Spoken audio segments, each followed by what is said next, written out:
Olá, eu sou a professora Regina e nós estamos hoje aqui para uma aula do 8º ano. E na aula de hoje nós vamos falar sobre percepção visual, sonora e do movimento corporal. E com esse tema, logicamente, nós vamos falar sobre dança. E nós vamos falar sobre a dança moderna. Só que anterior à dança moderna, nós temos a chamada dança clássica, que era uma dança de maior expressão artística, né, do movimento corporal, não só no Brasil como no mundo todo. E a dança clássica, ela vem de princípios de elegância, posição ereta, simetria, os bailarinos sempre de frente para o público. Então nós temos umas regras, né, da dança clássica que a dança moderna vai questionar, né? A dança moderna ela vem trazendo uma nova estética para os movimentos corporais. Na dança moderna que nós estamos estudando hoje, ele vai pensar em movimentos que sejam relacionados ao dia a dia do ser humano, ações normais que ele faz ao caminhar, a fazer algum gesto, se alimentar, passar o pente no cabelo, se vestir. Movimentos do dia a dia. Esses movimentos vão ser incorporados nas coreografias da dança moderna. E eu quero dizer a vocês que isso então foi uma ruptura, né, com o procedimento clássico, acadêmico. Quando a gente fala em ruptura de padrões acadêmicos, vamos lembrar das academias, onde você aprende os princípios da arte, seja da dança, das artes visuais, enfim, da música, que as academias ensinam, as universidades. É claro que hoje um professor de dança moderna, ele vai passar por uma academia, ele vai passar por uma universidade, ele vai estudar todas as regras da academia. Só que ele, na atualidade, ele vai rever esses conceitos e vai transmitir esses conceitos com uma nova linguagem, com uma nova roupagem, uma reinterpretação. E é isso que nós vamos trabalhar. Eu quero que você acompanhe comigo nesse slide essas 3 imagens. Gente, na primeira imagem eu tenho a postura da dança clássica. Eu tenho as bailarinas em postura ereta, com a sapatilha de pontas, os braços bem alongados, a cabeça sempre altiva. Isso significa o quê? Equilíbrio, simetria, proporção. Já na segunda imagem, eu tenho dançarinos com um movimento totalmente diferente de corpo, de pernas, de braços. Não são movimentos que aderem à linguagem clássica. E na terceira imagem, eu tenho uma imagem chamada icosaedro. É através desses exercícios que nós vamos ver já já que a dança moderna vai se basear. Gente, o icosaedro é uma estrutura geométrica e é um sólido. Então, os exercícios são feitos com o bailarino dentro desse sólido geométrico, para que ele possa estudar as possibilidades do seu corpo. E para isso, foi no início do século XX, Rudolfo van Laban, gravem bem esse nome, ele vai lançar as bases dessa dança moderna. E ele vai trazer essências para esse movimento, e são 4. O movimento corporal. Acompanhe aqui comigo nesse slide. Eu tenho espaço, tempo, peso e fluência. E aqui eu tenho um quadrinho das possibilidades que eu vou criar com o meu movimento pensando nesse espaço, tempo, peso e fluência, que são a aprendizagem, compromisso, cidadania, responsabilidade, interesse, senso crítico, criatividade, envolvimento, socialização, comunicação, livre expressão, respeito, autonomia e cooperação. Esses 14 itens, gente, eles vão ser trabalhados para que o bailarino consiga transmitir para o seu público aquele sentimento, aquilo que ele quer expressar no seu dia a dia. E eu tenho um outro slide aqui com uma modelo dentro de um icosaedro fazendo as movimentações. O que Laban vai propor? Que você, dentro de um sólido geométrico, você imagine como que você pode movimentar seus braços, suas pernas em direção aos vértices desse icosaedro. E como ele é um sólido geométrico, gente, você pode se movimentar em todas as direções. Não é mais aquele princípio clássico que você tem que ficar sempre numa postura ereta e de frente para o público. Agora não, você pode fazer movimentos de contração com o seu corpo, com o seu tronco, e pode fazer movimentos de braços e pernas que estendam-se o seu corpo para alcançar novos padrões, novos elementos dentro do palco e até mesmo ter uma coordenação melhor com o dançarino que está junto com você. Então, ele vai propor, primeiro é o espaço. O que é o espaço na dança moderna de Laban? O espaço, justamente, gente, é essa limitação do corpo humano. Até onde vai os seus braços? Até onde vai a possibilidade das suas pernas? Então, como você vai trabalhar isso? E ele chama isso de kinesfera, que são esses eixos de relação em torno do seu tronco. Quais são as possibilidades do tronco para fora para toda essa movimentação? Esse é o espaço. Observe aqui nesse próximo slide que ele vai falar dois movimentos específicos. Um é recolher e o outro é espalhar. O movimento de recolher, ele vai da periferia do corpo para o centro e ele é denominado como movimento centrípeto. E eu tenho o movimento de espalhar, que parte do tronco para as extremidades e é denominado movimento centrífugo.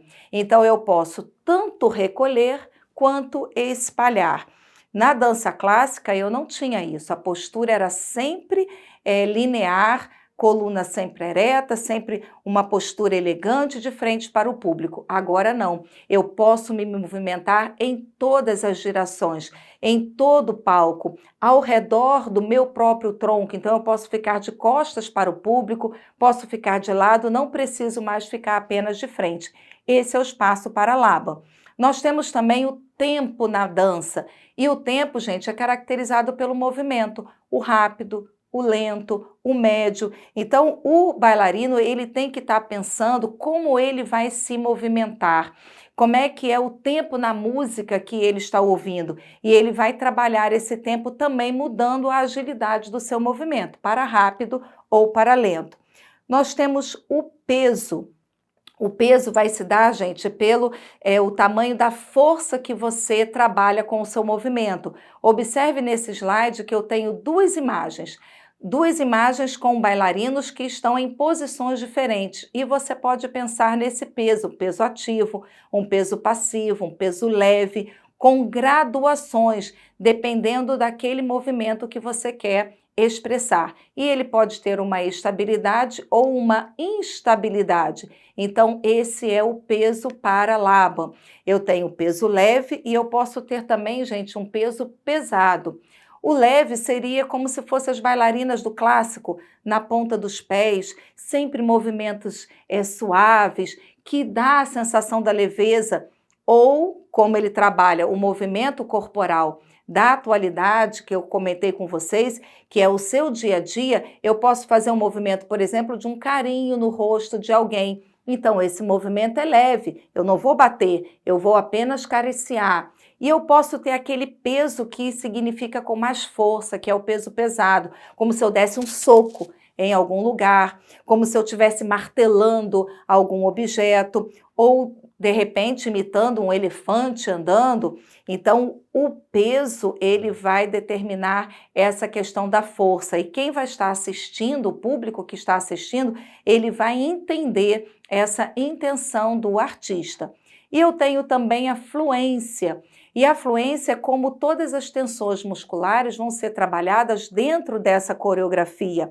Eu tenho uma música, eu tenho uma coreografia, e essa coreografia vai se desenvolver em que tipo de fluência? Ela é rápida, ela é lenta, ela é constante, ela é interrompida. Então, todos esses elementos vão ficar bem característicos dentro dessa fluência. Eu posso ter um fluxo livre, eu posso ter um fluxo controlado, eu posso ter um fluxo interrompido, livre como se fosse o rio de águas correndo, eu tenho aquele controlado como se eu estivesse escrevendo alguma coisa ou estivesse gesticulando para demonstrar algum ambiente ou algum objeto, e eu tenho interrompido, que eu faço movimentos e eu posso mudar o movimento, e ele sugere como, por exemplo, a pessoa escovar os dentes, que é um movimento do dia a dia, como baseado na dança moderna, que é do dia a dia do ser humano, e eu posso estar começando a escovar meu dente, de repente eu paro, eu viro de posição, então isso significa o fluxo. E eu quero que vocês acompanhem agora um resumo nesse próximo slide. Ele vai dizer assim, ó, qualidades do movimento segundo Laban. Eu tenho peso, que pode ser firme, forte, com resistência, vigoroso, leve, suave ou delicado. Eu tenho tempo, que pode ser rápido, súbito, urgente, instantâneo, lento, sustentado, demorado ou prolongado. O espaço, que é direto, reto, preciso ou indireto, flexível, rodeante, oscilante. E a fluência, que é a união de todas essas qualidades. E além de Laban, gente, trabalhar, eu tenho também outra pessoa muito importante que trabalha os movimentos, que é Martha Graham. E eu tenho um videozinho rapidinho que eu quero passar para vocês observarem como ela trabalha o movimento. Vamos lá, gente, assistir? A técnica de Martha Graham é um estilo de dança moderna com uma pedagogia criada e desenvolvida pela bailarina e coreógrafa Martha Graham. É considerada o pilar da dança moderna americana e é ensinada em escolas e universidades no mundo inteiro. Foi a primeira técnica de dança moderna codificada e influenciou fortemente as técnicas que se sucederam. O trabalho se baseia na oposição entre contração, ou contraction, e expansão, ou release, conceito baseado no ciclo da respiração, que se tornou marca registrada da dança moderna. O outro princípio dominante é a espiral do torso ao redor do eixo da coluna, ou spiral. A técnica de Graham é conhecida por suas qualidades dramáticas e expressivas únicas e por seu inconfundível trabalho de chão. Juntamente com o dualismo da queda e recuperação da técnica de Doris Humphrey, é um dos conceitos mais importantes da dança moderna. Dentro da técnica, uma contração clássica é um movimento originado pelos músculos mais profundos da pelve. Estes músculos, juntamente com os músculos abdominais, levam a coluna a formar um arco côncavo que vai do cóccix até a nuca, com a pelve basculada e os ombros na linha do eixo vertical. A força da contração pode ser usada para manter o corpo no espaço ou alterar sua trajetória. Assim como outros coreógrafos modernos, Graham utilizou o chão para explorar o peso e a gravidade de novas maneiras. Sua técnica usa as contrações e o controle do centro de gravidade do corpo para manipular o tempo. Muito legal, né, gente, esse movimento? E você pode acessar outros vídeos para você observar isso também. Agora vamos à nossa atividade? Número 1. Anteriormente ao surgimento da dança moderna, a dança clássica era a maior expressão artística do movimento corporal nos palcos do mundo, cujo principal movimento se baseia no espaço cênico, equilíbrio e simetria, tempo e apresentação ou fluxo e dinâmica? Se você respondeu a letra B, você acertou. É o equilíbrio e a simetria. Nós temos mais uma atividade que diz assim: a dança moderna vem produzir uma estética de movimentos baseados nas ações cotidianas do homem moderno, podendo ser representadas por cooperação entre bailarino principal e corpo de baile, equilíbrio e simetria, postura ereta, espaço, tempo, peso e fluência. Se você respondeu a letra D, tenho certeza que você acertou, justamente o que nós acabamos de falar, né? Então, todos esses elementos, gente, são elementos da dança moderna. Quando você for assistir um espetáculo, que você se sinta assim, trabalhando dentro dessa maravilhosa dança moderna. Hoje nós ficamos aqui, muito obrigada pela atenção. Essas e outras atividades você encontra no portal Eduque. Até a próxima!